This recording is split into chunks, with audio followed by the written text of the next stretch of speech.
পদে পদে রোমাঞ্চ, আছে বিপদের শঙ্কাও। বিষধর সাপ, কুমির আর রয়্যাল বেঙ্গল টাইগারকে ফাঁকি দিয়ে এগোতে হয় সুন্দরবনের গহীনে। নয়নাভিরাম এই বনে আছে অর্থের হাতছানিও। ছোট ছোট খালে পাওয়া যায় দারুণ সুস্বাদু সব মাছ। গোলপাতা বেচেও পাওয়া যায় টাকা।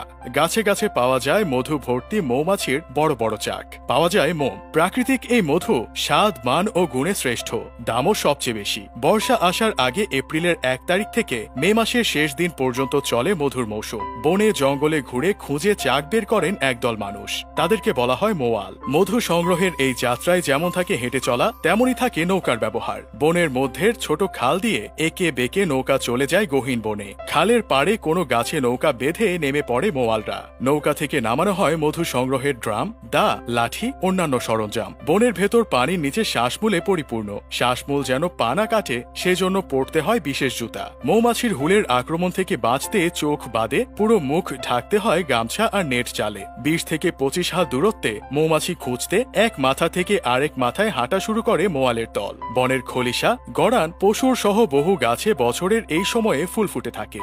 গভীর বনে গাছপালা এতটাই ঘন যে কয়েক হাত দূরত্বেও কিছু দেখা যায় না। কেউ যেন দলছুট না হয় সেজন্য কিছুক্ষণ পরপর মোয়ালরা কু বলে বিশেষ শব্দ করেন। চাক পাওয়ার আগ পর্যন্ত হাঁটতেই থাকেন তারা। একে বলে ছাটা দেয়া। এই হেঁটে চলা মোটেই নির্বিঘ্ন নয়। শ্বাসমূল, আঠালো কাদা, কোথাও হাঁটু পানি, কোথাও বা বুক সমান পানি।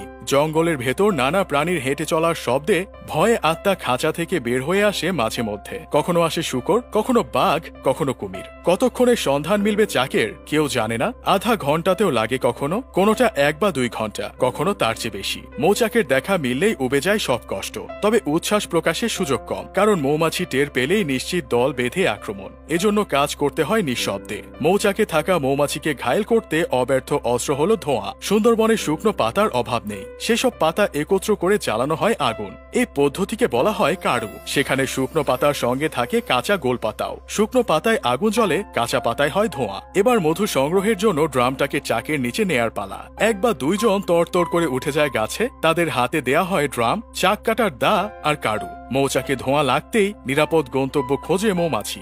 যারা পালাতে পারে না তারাও নিস্তেজ হয়ে যায়। গাছে থাকা ব্যক্তি তখন নিরাপদ, কিন্তু নিচে থাকা মানুষদের শঙ্কা শেষ হয় না। বিশেষ পোশাক পরে সতর্ক দৃষ্টি বজায় থাকে তাদের। অসতর্ক হলেই যে বিপদ। মৌমাছি ধরলে রক্ষে নেই। 2, 4, 5, 10টি হুলো ফোটে কারো কারো গায়ে। আগুন ও ধোঁয়ায় মৌমাছি সরে যেতেই সামনে আসে মধু সমৃদ্ধ চাক। একটি চাকের 3 ভাগের মাত্র 1 ভাগ থাকে মধু। এক পাশে মৌমাছির বাসা, অন্য পাশে মধু। মধুর নিচে থাকে আরেকটা অংশ, গুটলি বা ফুলের পরাগরেণু। এই অংশটাই কেটে ফেলা হয় প্রথমে। এরপর মধু রাখা ড্রামটি মৌচাকের নিচে নিয়ে কাটা হয় মধুর অংশটা। মধু সহ চাক পড়ে ড্রামের মধ্যে। চাকের যেখানে ডিম থাকে সেখানে কিছু কিছু অংশ রেখে আসে মোয়ালরা। পরে সেই জায়গায় বাড়ে চাকের সংখ্যা, বাড়ে মধু। এরপর গাছ থেকে মধু নিয়ে নৌকায় ফেরা। নৌকায় পৌঁছার পর চাক চেপে আলাদা করা হয় মধু আর মোম। মধু রাখা হয় বোতলে, মোম থাকে ব্যাগে। এরপর আবার নতুন চাক খোঁজার পালা। সরকারি নথিতে 1860 সাল থেকে সুন্দরবনে মধু সংগ্রহের কথা বলা আছে। শুরুতে খলিশা ফুলের মধু পাওয়া যেত শুধু।